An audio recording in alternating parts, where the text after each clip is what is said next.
Olá, seja bem-vindo aos Fatos Criminais. Hoje trazemos para você o complexo caso da linda e aventureira Ellie Warren. Esse caso aconteceu em novembro de 2016 e ela tinha apenas 20 anos. As informações contidas neste vídeo foram tiradas de um documentário e de sites de notícias internacionais. Ellie Warren morava na cidade de Melbourne, Austrália.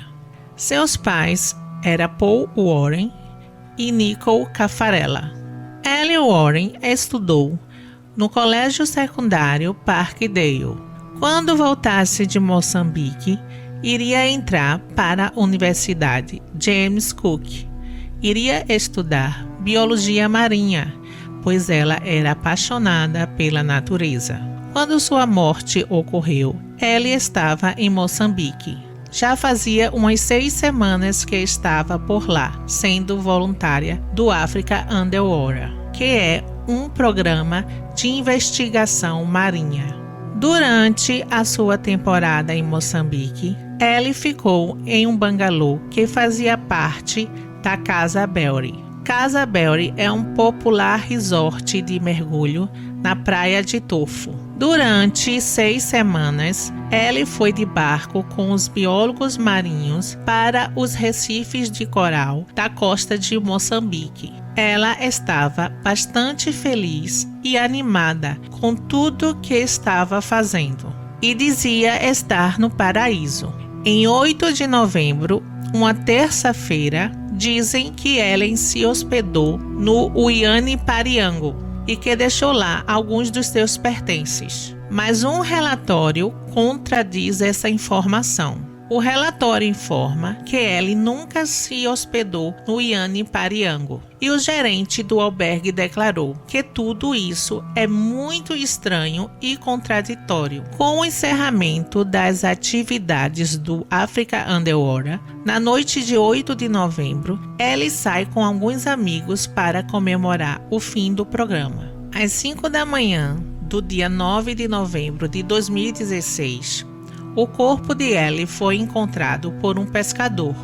O corpo estava jogado atrás de uns banheiros na cidade litorânea de Tofo, em Moçambique. Inicialmente, o porta-voz da polícia de Inhambane, o detetive Juma Dalto, declarou que parecia uma morte súbita.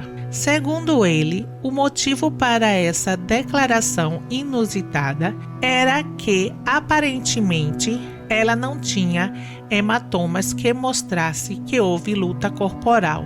E em total delírio, o detetive garantiu que ela não havia sido estuprada. A comunidade estava muito chocada com o acontecimento. Todo mundo queria saber o que realmente aconteceu. 6 meses após sua morte, o primeiro relatório formal da polícia africana foi entregue e declarou que Ellie morreu de overdose, embora não houvesse evidências forenses de drogas em seu corpo. Sua mãe, Nicole Caffarella, lançou uma petição no Change.org, pedindo ajuda ao primeiro-ministro australiano Scott Morrison para que a Austrália fizesse parte da investigação e finalmente solucionasse a morte de sua filha. A petição tinha um trecho que dizia: pedimos a Scott Morrison, como primeiro-ministro da Austrália, que intervenha neste caso para pressionar o governo de Moçambique. Precisamos que a Austrália forneça uma equipe de investigação para trabalhar junto com a polícia de Moçambique e assim solucionar o assassinato de Ellie e trazer justiça para esse caso que está sendo ignorado pela Austrália. Após 2 semanas, a petição já tinha mais de 36 mil assinaturas. Bill Shorey, o então líder federal do partido de oposição, pediu uma ação diplomática do governo australiano em relação à morte de Ellie.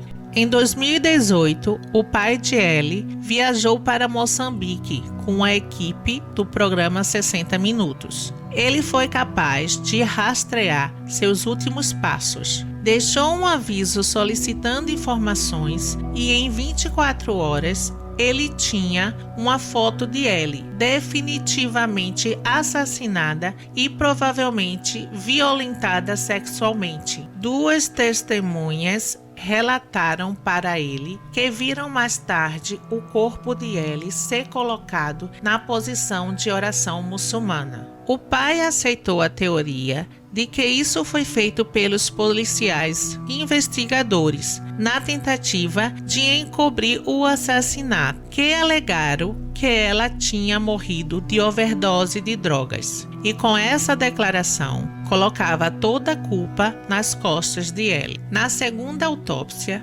vários exames forenses revelaram que Ellie era uma jovem saudável e que foi asfixiada após inalar areia. Ela não apresentava traços de drogas em seu corpo. E outra revelação foi feita. A areia encontrada em seu sistema era de um amarelo dourado, do tipo encontrado na praia de Tofo, e não da areia preta ao redor dos banheiros. O corpo de Ellie com certeza foi movido.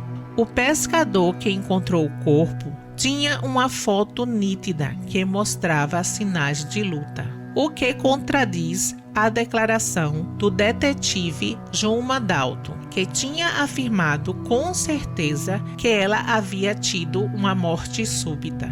Após a autópsia fraudulenta de Moçambique, finalmente consideraram a possibilidade de que Ellie tinha sido assassinada. A polícia e as autoridades de Tofo disseram a Paul Warren que não havia sido homicídio. Dizem que essa declaração foi feita para não afetar o turismo da região. O pai da Ellie estava perdido e transtornado quando recebeu mensagens de uma mulher sul-africana que tinha voltado recentemente de uma viagem a Tofo. A comunicação foi realizada pelo Facebook, onde ela declarou que foi discretamente advertida para ficar longe de um certo grupo de pessoas que os moradores acreditavam ser os responsáveis pela morte de Ellie.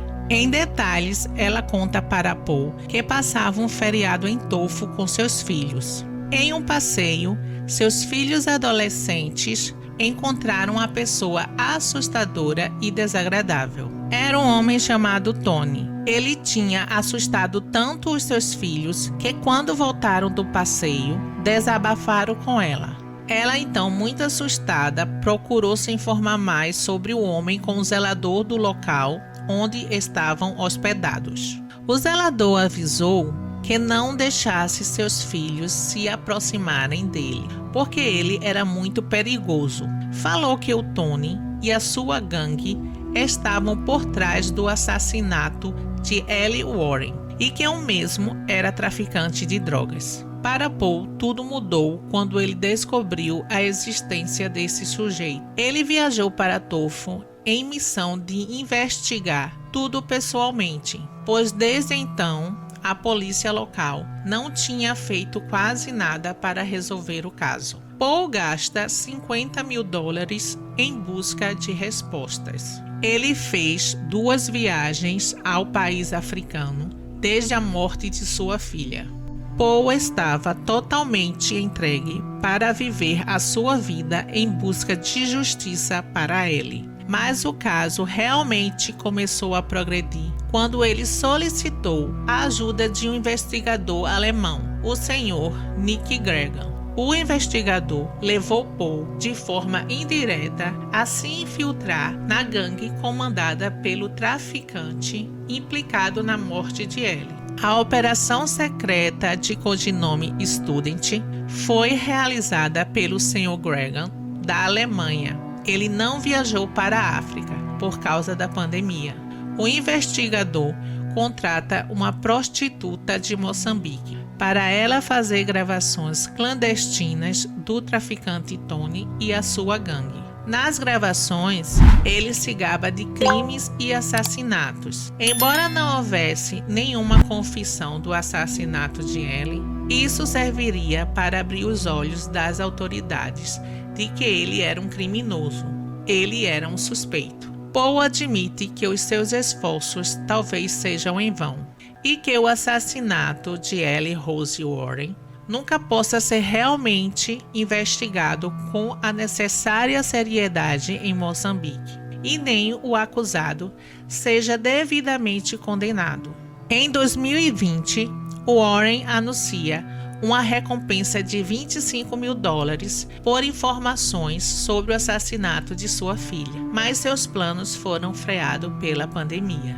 O certo é que Paul está fazendo um bom trabalho, pois as investigações que ele conduziu sobre a morte de Ellie incluem detalhes cruciais que foram ignorados ou descartados pelos investigadores da polícia de Moçambique. A polícia africana determinou que a morte de Ellie tinha sido um acidente, mas a foto da cena do crime que o pescador tirou mostrava Ellie de bruços com o rosto na areia. Isso sim condizia com a autópsia que declarou morte por asfixia, mas essa autópsia parece ter revelado só a metade da verdade, pois se fosse até o final, relataria que o corpo de Ellie, quando encontrado, revelava indícios claros de violência sexual, pois a camisa dela havia sido rasgada e a sua roupa íntima estava puxada até os joelhos.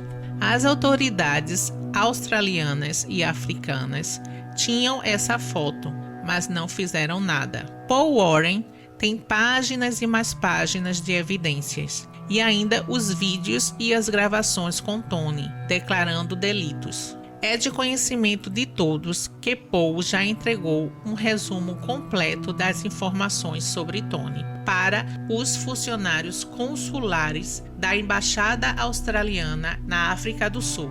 Neste momento, as últimas informações que temos sobre o caso de Ellie Warren é que a Austrália se mobilizou depois que a investigação do senhor Nick Cregan deixou muito claro que Ellie tinha sido assassinada. A Austrália e a África se uniram finalmente para resolver o caso de vez. Não sabemos quanto tempo irá levar, mas esperamos que seja feita a justiça.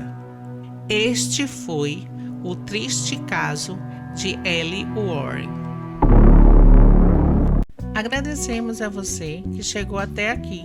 Faz favor de se inscrever, ativar o sininho e dar like. Tem sugestões? Deixa nos comentários.